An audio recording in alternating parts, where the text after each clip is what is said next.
Lelo Panyaza Voice Box tapatibwetseni kulankhula kwa Bambo Oswald Jumani. Bambo Oswald Jumani amalankhulira kuchokera ku K9 Studios kumeneko amakhala ndithu ndi programu yawo ichita kuti Whispers College for the Mindset Change, kumene ndithu amakhala pansi kumazigabadula nkhani zosiyanasiyana kunena kuti kodi nkhani iyi idachokera kuti, ili pati, komanso ikhoza kulowera kuti. Ndi masiku apitatu pitawa iwowa ndithu akhala ali busy kumatifotokozera za nkhondo ya Iran ndi United States of America komanso Israel, kuti kodi nkhondo iyi idachokera kuti, ili pati, komanso ikupita kuti. Ndiye lero akuti ali ndi update imene kuoneka kuti kanga tinali breaking news imeneyi kuti dziko la Israel linagwa mu mdima wa dzauneni kapena kuti total blackout for 9 hours chifukwa chokuti Iran inagwiritsa ntchito zida za nkhondo zodabwitsa. Ndi nkhalimozi pano Panyaza Voice Box timve kuti zimenezi zinachitika bwanji ndipo zikutanthauza chani, ndipo tikamaliza timati musangochoka mutiuze mwachizolowezi your thoughts in the comment section below pompano Panyaza Voice Box.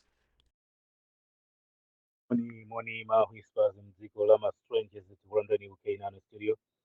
KwaZulu-Natal Province Boma Durban dziko South Africa sa Oswald Jumani madzulo apa 20 March 2026. Titero ndithu kuti madzulo ano tabweretsa nkhani zathu mwa tsatanetsatane maka pamene tikupitiriza kufotokozera zokhudzana ndi nkhondo ya dziko la Iran imene ikulimbana ndi Israel komanso United States of America. Lero tili mu ma episodes political about war and political unrest in the Middle East, yomwe ndithu tinayamba pa October 2023 zaka zingapo zapitazo. Ndithu likungooneka ngati dzulo lija ma Hamas anakavumba mu Israel ndi kugwira akuluakulu ankhondo kumeneko ndi kukasunga mowakakamiza zomwe zinapanga ignite nkhondo ya pakati pa dziko la Israel komanso ma Palestines, gulu lija la Hezbollah komanso Hamas. Mosachedwetsera kulumpha kwa chaka cha 2024, in 2025 mwezi wa Juni dziko la Israel komanso United States of America anakavumbitsa nkhondo mu dziko la Iran yomwe inakhala masiku 12 ndi kuononga zinthu zochuluka kumeneku komanso miyoyo ya anthu. Mosakhalitsa mu chaka cha 2026 pamenepo tundi pa 28 February nkhondo idayamba. Tinena pano ndikuti tili masiku 21, 3 weeks nkhondo ya pakati pa dziko la Israel, United States of America kuthibulana ndi dziko la Iran. Koma kuti tikupitiriza kufotokozera mu zigawo zosiyanasiyana nkhondo imeneyi kuchokera pamene idayamba kufika mu tsiku la lero. Lero lino chomwe tikufuna tifulumire kwambiri apa kunena ndiyo nkhani imene yangotipeza kumene kuti dziko la Iran khangati lachita chinthu china chakenso chodabwitsa kwambiri maola angapo apitawo, pamene kukumveka ndithu kuti Iran anagwiritsa ntchito zida zina zake zachilendo kwambiri zomwe zidapangitsa dziko la Israel kukhala mu mdima wa dzaoneni. Mama kali imene yabanga ndi breaking news, the moment the world changed forever. Iru ndi nthawi imene dziko lisinthe kusintha kosinthatu mpaka kale. Activated akuti yani Iran just activated phantom veil. Iran inabweretsa chimene chamacha hijabu ino amene mmadziwa tanthauzo la hijabu ndikuti chophimba chimene pa Chingereza amati veil, ndi veil imene amaitcha dzina lake phantom veil, chophimba choti chimagwetsa mdima. Israel went completely blind for 9 hours and collapsed like never before. Dziko la Iran lidapanga chimene chichi phantom veil imene idapangitsa kuti dziko la Israel ligwe mu mdima wa dzaoneni kwa maola okwana 9, ndipo zimenezi zidatseka ntchito iliyonse yochitika mu Israel kwa maola amenewo, ndipo ndi chinthu china choti sichinambe chachitikirapo dziko la Israel. What you are about to read, okay, tatatati ntamangeni ndi peji imeneyi. For the last 9 hours Israel was plunged into total darkness. Kwa maola okwana 9 dziko la Israel linali mu mdima wa dzaoneni, komanso osangoti mdima chifukwa choti kunadulidwa magetsi ayi, koma completely military blackout. Komanso ngakhale pa nkhani ya za nkhondo ndekuti anali paralyzed kwa ma hours 9. Iran Revolutionary Guard quietly activated their most classified weapon. Iwo andithu ma Iranians asilikali a dziko la Iran anapanga activate chida chawo chapamwamba kwambiri chimene amachitcha kuti Operation Phantom Veil, ndipo a terrifying mix of AI quantum cyber attack, invisible hypersonic drone swarm, and a precision missile that made Israel's entire defense system disappear from their own screen. Zimenezo atapanga choncho dziko la Iran kunapeza kuti it was a terrifying mix of AI quantum cyber attack. Panali chimpwirikiti choti zinthu zimene ndithu amazidalira mu dziko la Israeli zokhudzana ndi za cyber choncho za internet ndi zina zonse zolumikizana ma connection network ndi zonse zinali under attack.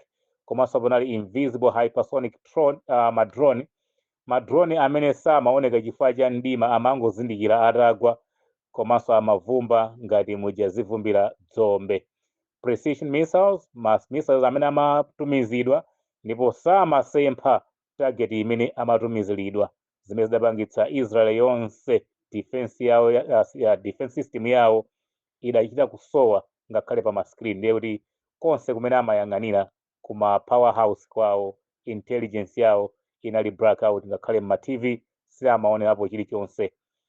While the world slept, pamene dziko linali mtulo zinachitika usiku, Iron Dome dead inamwalira imeneyo.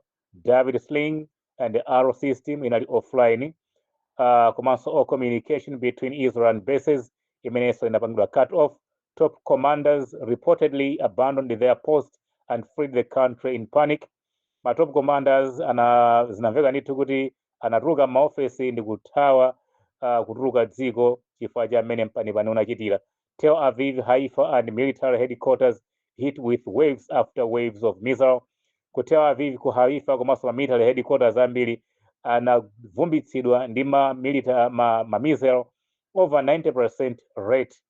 Ma missile ndoti pa 10 aliwonse 9 agwira ntchito yake imene ma Iranians anaponyera. Israel is now in a total chaos.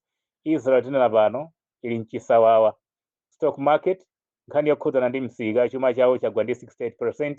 People running to bunkers anthu akuthawira m'maenje amene adawakumbira muja muli mdima mulibe magetsi chifukwa cha zimene Iran inachita. Allies says completely silent. Allies staying completely silent. Maiko onse amene ali pabale ndi dziko la Israeli anali chete osakamba kukana kaliwonse. No statement, panalibe mawu amene atulutsa. No defense, panalibe chitetezo chimene alonjeza.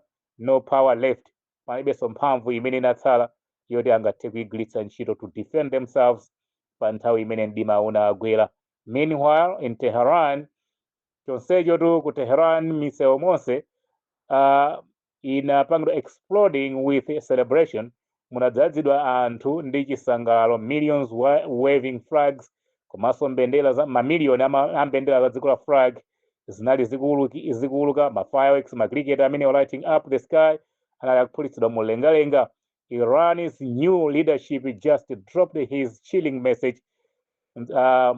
Mujtaba Khomeini amene wangotu ndi mtsogoleri amene wasankhidwa kumwalira kwa Ayatollah Khomeini watulutsa uthenga wake umene unakhazikitsa mitima ma Iranians.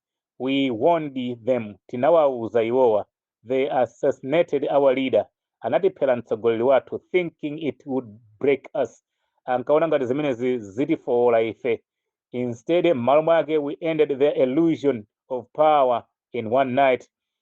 M'malo mwake ife tathetsa marama amphamvu zawo musiku umodzi. Iran is not defending anymore. Ifetu ngati dziko Iran stilinso pano kudzitereza. Iran is deciding the future of the Middle East. Iran ndi imene tsono ichite chiganizo cha mmene Middle East iyenera kupitira chitsogolo. The Zionist regime is finished.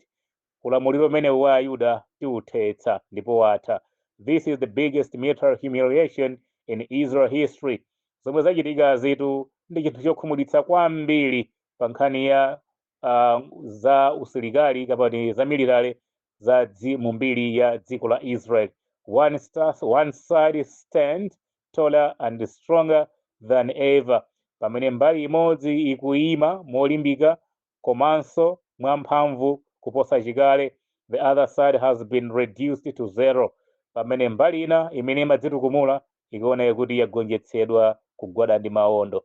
The world is waking up to a new reality. Dziko tuli kudzuka kuyang'ana chilungamo chenicheni osakhala bodza la mkunkhuniza lomwe takhala tikugayidwa nalo. Tati ndithamanginso page ina imeneyi ndi ya Al Jazeera, mwina anthu mungathe ngati tikupeka zimenezi. Kumenekuso kukuoneka kuti kuli nkhani ina yopatsa chidwi kwambiri komanso yodabwitsa, zomwe tikufuna tizipange compare ndi zomwe tikuona ku page ina imene tawerengayi, kuti kodi ndizoonadi kuti ku Israel kunagwa mdima 9 hours kufika poti zinthu kumeneko sizinali bwino mbali zonse. Ayi umboni tiupeze makamaka pamene tikufuna tiwerenge. United States of America F-35 aircraft makes emergency landing after a combat mission over Iran. Akuti ndege za dziko la America zinatera mwadzidzidzi pambuyo poti zinapita kukachita combat mu dziko la Iran. Zimene zito amene akulankhula siwina ndi mtolankhani ndi mkulu wa asilikali ndi captain spokesperson amene captain Tim Hawkins. Ndiye kuti apa tikuwerenga uthenga umene ukuchokera ku CENTCOM, amene iwo ndi spokesperson amene amalankhulira office imeneyi, dzina lake ndi Captain Tim Hawkins.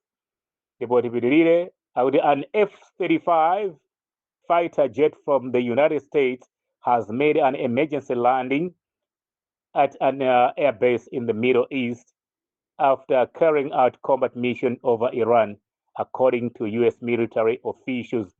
Ndiye kuti nkhani imeneyi ndi military officials a dziko la United States of America amene akufotokozera. The aircraft landed safely on Thursday and the pilot is in stable condition, said Captain Tim Hawkins, a spokesperson for the United States Military Center Command, CENTCOM.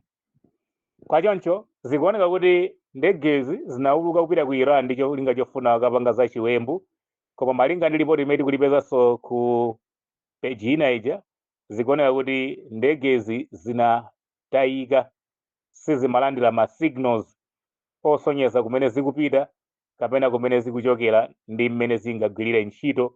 M'malo mwake zinabwerera apa. Ngakhale Al Jazeera malinga ndi zinaso zimene tiululapo mpano safuna kunena chilungamo, koma zikuoneka kuti a phantom hijab imene anayipanga activate a dziko la Iran ikuonetsa kuti mdimawo unavuta ndithu, komanso communication panalibe pakati pa ndege zimene zimayembekeza kuti zikachita chiwembu ku Iran ndi anthu amene amazipanga control m'mabesi mwawo.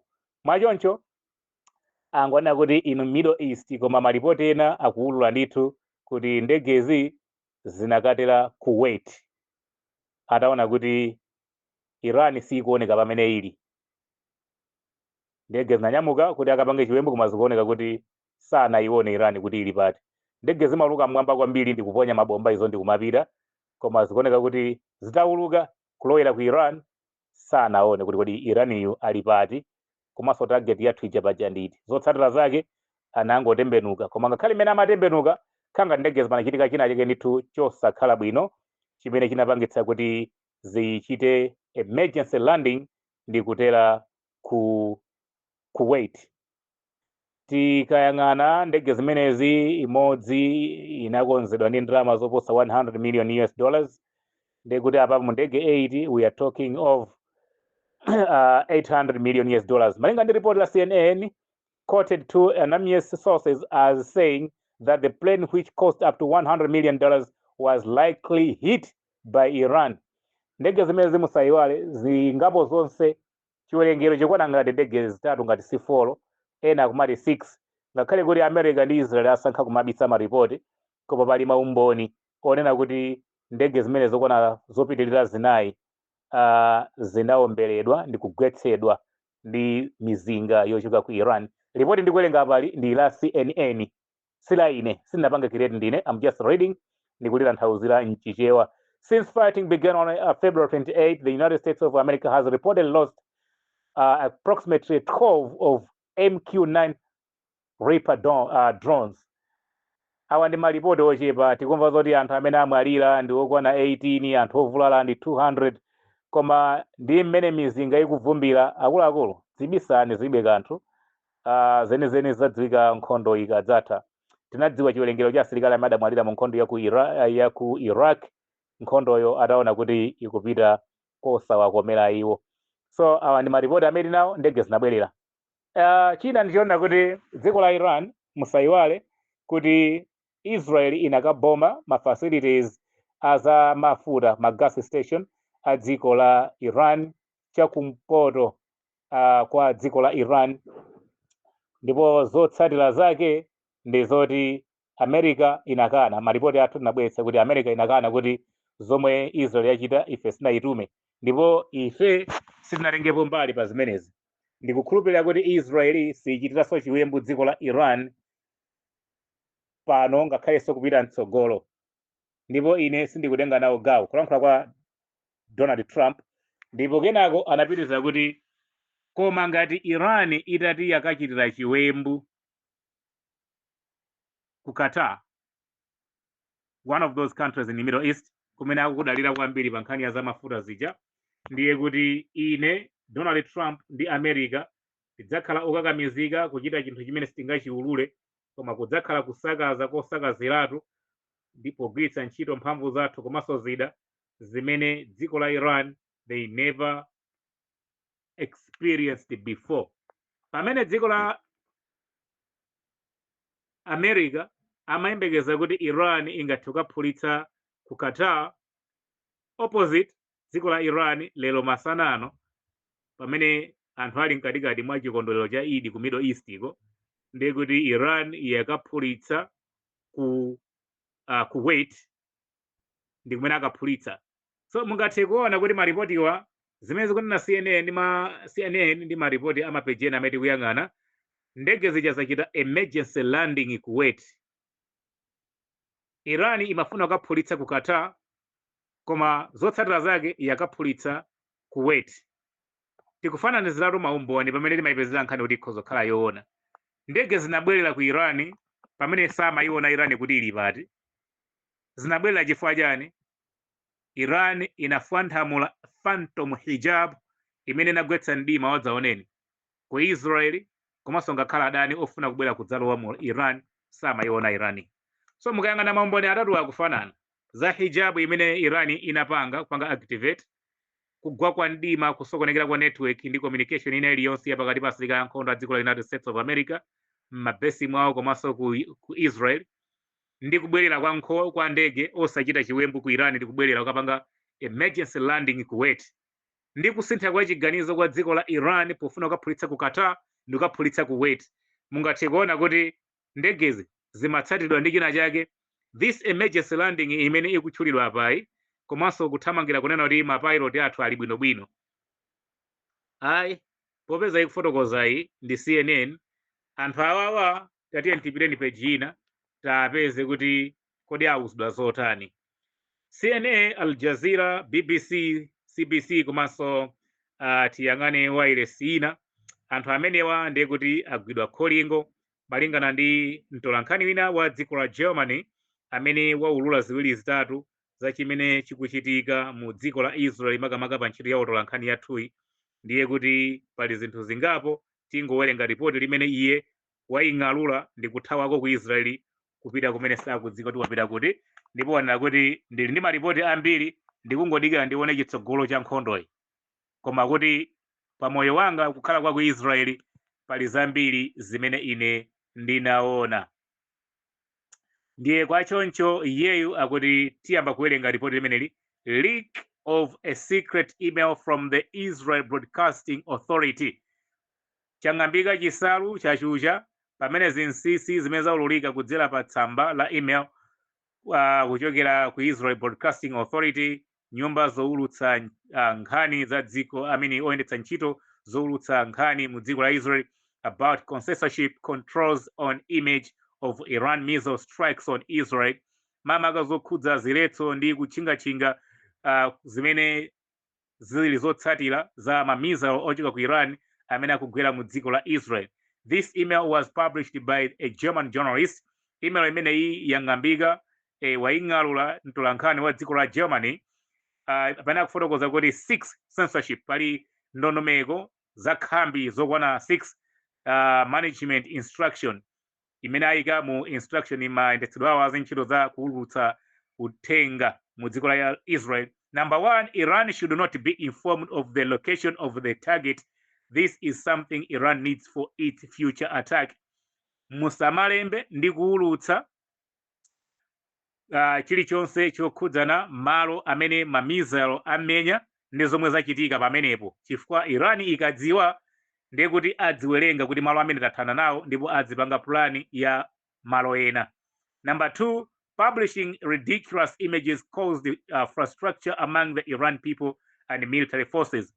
Alamulidwa amawayilesa amenewa kuti adzijambula zithunzi kapena somwina kuwonjezera kumene zina zoti palibepo za mmene Iran yasakazikira kuchuluka kwa anthu amene aphedwa komanso mmene anthu avulalira ndi mmene Iran ikuvulalira mu nkhondo imeneyi. Zimenezo ndithu komanso asilikali ndi military bases ridiculously zimenezo mudziwonjezera ndi kuwulutsa. Publishing image that do not contain a lot of fire. Komanso zikafika ku Iran ku Israel kuno ndeti mungathe kumatulutsa zithunzi zimene sizinaonetse kuti malo ayaka kwambiri kapena aonongeka kwambiri. Number 4, image that do not reflect the extent of the damages should be published. Zithunzi zimene sizikufotokozera kwambiri za kuonongeka kwa chuma kapena zinthu malo amene Iran yaphulitsapo, zithunzi zimene zizi zingathe kuwulutsidwa. All journalists, number 5, ndekuti all journalists and media representatives are required to comply with these rules. Atolankhani onse komanso owayimirirawo akukakamizika kutsatira malamulo amenewa, and their license will be revoked if they are violated. Ndipo malicense yawo adzang'ambidwa ndi kugwiritsidwa ntchito ngati matishu ngati sangasamale za ngodya zimenezi. Ndipo number 6, disclosing the real effects of Iran attack is absolutely prohibited.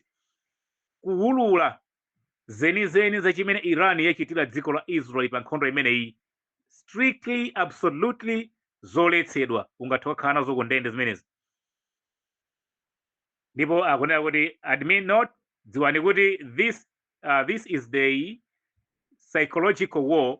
Iyi ndi nkhondo imene afuna kuwasokoneza anthu mnzeru powauza zinthu zabodza kuti inu ndine tizitsatira ndi kukhulupirira zinthu zabodza, kumaona ngati things are still okay that side. Komanso part of the war, komanso the gawo limodzi lakamenyedwa ka nkhondo iyi, tactic imodzi imene agwiritsa ntchito ma Israel mu nkhondo imeneyi ndi kupereka mauthenga abodza. I will comment on this near future, looking at its history and how it has developed over time. Zimene zizi ndizang'alula kuposa apa, ndikungodikira ndithu kutsogolo kuno kuti ndione kuti zinthu ziwiri zikhala bwanji. Mtolankhani ameneyi ndiwa ku German atalembalemba zimene pa email yake kuidilita iyeyo kung'ambika kung'amba mtambo kumalowera kumene akukudziwa mwini wake. Izi ndi zinthu zina. Okay, tisanamalize program yathu ndi kuti ikuyenera kutha in 25 minutes, apa tili pa 23. Okay, chinthu chancho ndi kuti Iran ikupitirizabe kuyisaka America kuti ichoke mu Israel, ichoke mu Middle East, ipite kwawo ku America. Chifukwa America idalonjeza kuti ngati Iran itangoyerekeza kupanga ataki malo ena aliwonse omwe ndi gas facilities a dziko la amene ali ku Middle East, iyo America ichita anchotsa chakwanuleka Iran. Ndipo Iran mosachedwetsa Donald Trump asanakhale pansi kumaliza kulankhula kwakeko, Iran yaphulitsa Kuwait ndi kumufunsa kuti so what? So mati ife tikaphulitsa ene gas facility ku Middle East, iwe kuti uonetsa chakwanuleka. Chimene Iran ikufuna okondomvera ndi choti America ikwiye ndipo iyambe kumenya nkhondo kuchokera kwa America. Apapa malinga ndi kafukufuku athu zikusonyeza kuti Iran ili ndi zida zoopsa za nuclear zomwe safuna kuzigwiritsa ntchito pophulitsa ma facilities aku Middle East kapena ma military bases a dziko la America amene akupezeka mu Middle East kapena kuphulitsa ku Israel.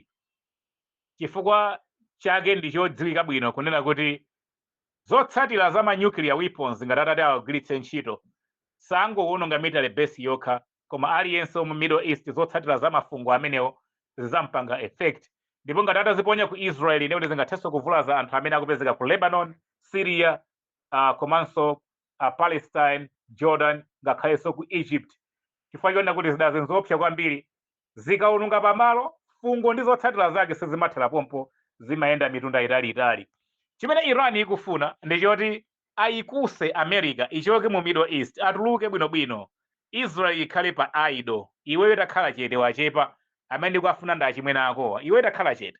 Amangompatsa ma blackout, kumphwasulira Ben Gurion, kuononga izi, iwe sinofuna kuti zimenyana, ndifuna ukhale chete, achimwene akowa anyamule katundu wawo adzibwerera ku America. Ngati ili nkhondo ikhale pakati pa iwowo ndi ife, kuchokera ku America ako ndi cholinga choti ngati Iran itaulutsa mzinga umene ndi nuclear pa distance ya 5,800 kilometers from Iran kukagwa ku Washington, akudzoti ngati ali mafungo ndi zina zonse zizakupwetekani inuyo kumeneko ku America ko as a continent. Ndiye kuti Iran itu tisayiwale, ngakhale kuti ikumenya nkhondo anthu akumwalira, yes, zimayenera kuchitika pa nkhondo, but at the same time akupitirizabe kulingalira za miyoyo ya anthu amene ali mu Middle East, those innocent people regardless of their race and faith. Komanso ngakhale ku Palestine, kuti ngakhale kuwafuna ma Palestinians kuti akhale free, sizikutanthauza kuti we can destroy Israel by using atomic energy weapons kapena ma nuclear weapons. Chifukwa at the end of the day ovulala ndi tonse, chifukwa tonse tili mu chigawo chimodzi. What if nkhondo iti imenya ni mwa masamu achimwenewo atuluke kaya apite kwawo ku America? Ndiye tizizatumizirana pamenepo, chifukwa sono zochitika kumeneko zizakhala kumeneko. Ifeyo maganizo athu tikuona ngati kuti Iran sinayambe kugwiritsa ntchito not even 30% ya luso lake pa nkhani ya nkhondo ndi zida za nkhondo, chifukwa chonena kuti tsiku ndi tsiku ma waves osiyanasiyana tikumaona kuti Iran yatulutsa chida china chake chatsopano chimene chikupanga zinthu zina zake zodabwitsa. Musayiwale masiku awiri atatu apitawa tinakamba zokhudzana ndi ma missile 10 amene anaponyedwa atafupikira ku Israel ali mu Tel Aviv asanagwe pansi, chilichonse chimasanduka 12. Mapeto ake anaponya ma missile 10 anakasanduka 120 amene anaononga Ben Gurion. Chimenechi tinaona ngati nchachilendo. Leloli zikuoneka kuti usiku wapitawo Iran yatulutsa Phantom hijab imene inagwetsa mdima for 9 hours mu dziko la Israel, komanso kupangitsa ndege za America kuti asayione Iran pamene ili kuti ayichitire chiwembu mpaka ndege zakapanga emergency landing Kuwait. Pompo mosachedwetsa Kuwait komweko tamva zoti gas facility yaphulitsidwa.